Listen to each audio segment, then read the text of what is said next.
Hello everyone. We're going to look now at the Sword of Damocles, which is the story that I told you about today during our lesson. I found this over the weekend in the wonderful Tusculan dialogues by Cicero. Cicero wrote these dialogues, as I think I told you, after his daughter had passed away and he was still grieving over her loss, and after he'd, I suppose, lost his job, if that's the right sort of phrase. The Republic had crumbled and he was watching all that he cared about in Rome be destroyed. And he started to look for happiness, I suppose, and he could only find it, he felt, through philosophy. And he tells this wonderful story of the Sword of Damocles. And I'd never realized that it actually came from this story. I know that the Sword of Damocles is this sort of image of a threat that looms, that hangs over you. Well, this is where the actual story of the Sword of Damocles comes from. I'm doing this in two parts because it's each around about the length of an unseen that you would find in VCE, or indeed in A-level. It's about 90 words. So let's crack on. Here it is. Pause this, look at it, print it off, do what you will, and we'll start translating it together. Okay, this first sentence. Quam hic quidem tyrannos ipse judicavit quam esset beatus. Indeed, quidem, this man, hic, passed judgment, this tyrannos, this tyrant. Dionysius, for that was his name, was the tyrant of Syracuse and was famous for being very rich and very powerful, but having achieved his power through, I suppose, enslaving his people. And so this is the question that Cicero is asking, which is a very important question, which is, can you be happy when you're doing the wrong thing? Now, in his Tuscan dialogues, he argues that a happy person is a person that does good things. So this is why I was reading it over the weekend, and I thought, well, why not improve mine? And by mine, I mean your Latin. Indeed, this man, this tyrant, Dionysius, judicavit, passed judgment, quam esset, on whether or not he was beatus, blessed, on whether or not he was happy, or on how happy he was. Quam esset. Why is esset in the subjunctive? Because it is an indirect question. How happy? Quam beatus. How happy is he? Direct question. He passed judgment on how happy he was, hence esset being in the subjunctive. Long sentence now. Nam cum quidam ex eos adsentatioribus Damocles commemoraret in sermone copias eos opes majestatem dominatus rerum abundantiam magnificentiam aedium regiarum negaret quam beatiorem quam fuisse. For, that's difficult, nam, for, cum, let's look for a subjunctive, commemoraret, cum Damocles commemoraret, for Damocles, quidam, a certain ex eos, a certain one from his flatterers.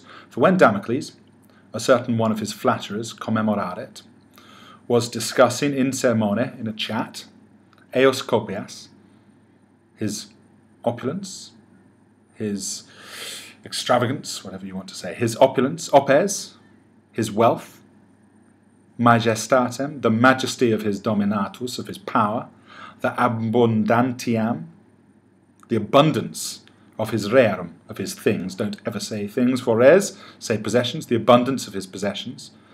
Where did I get to? The magnificentiam, the magnificence of his royal palace. Very descriptive Cicero here, isn't it? I hope that we're getting across this idea of magnificence. And he was denying, for a certain one, when he was discussing these things, he was denying that anyone, umquam, he was denying quemquam, denying anyone, umquam, ever fuisse, to have been comparative beatiorem, to have been more blessed. Why is fuisse in the infinitive? Well, because it is following negaret, a verb of saying or thinking, in this case, saying that not, denying, the negative. This is a negative indirect statement, and then the perfect active infinitive, for he was denying that anyone had ever been more blessed.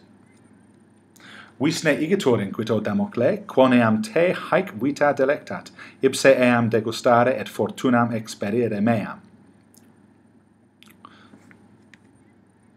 Do you wish, he said, O Damocles, ipse eam degustare, yourself to experience, degustare, degustation meal in a restaurant is where you taste things, isn't it? Do you wish yourself to experire meam, fortunam, to experience my good fortune. Degustare, to taste it.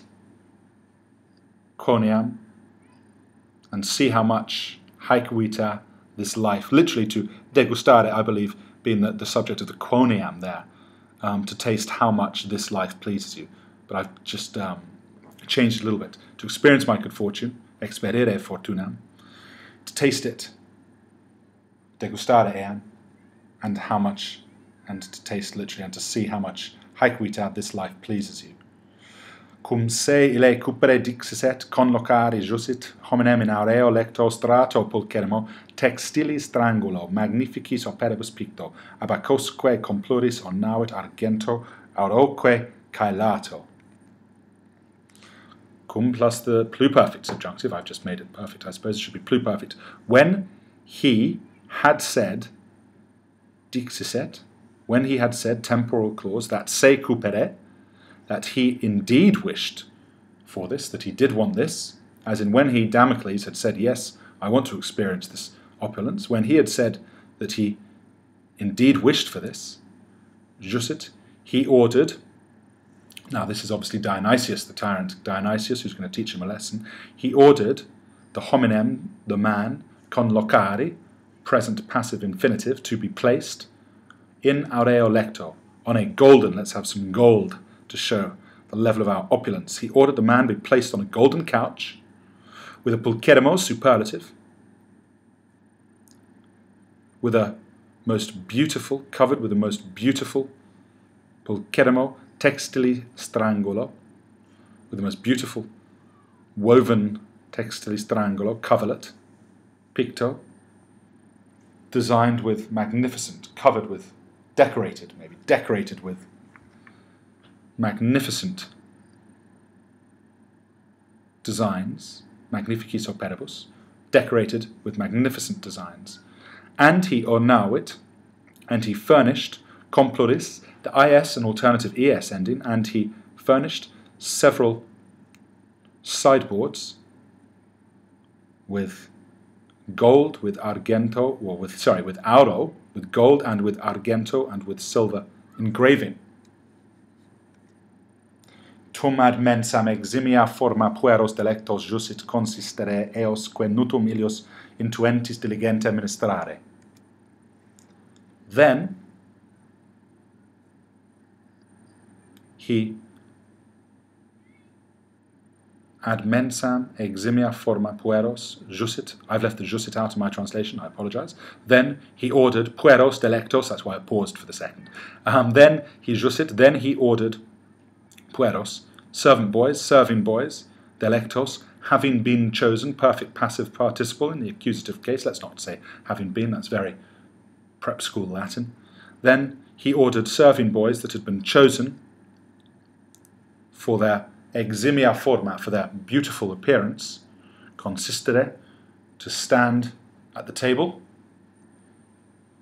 and to ministrare, and to carry out the nutum, literally means the nod, and to diligente, and to carefully carry out the will, let's say, rather than the nod, that sounds better, of that man intuentis, gazing on. That's a present participle in the genitive. Well done, everyone. I'm enjoying this, and you can tune in for the next one to see what happens with Damocles' sword.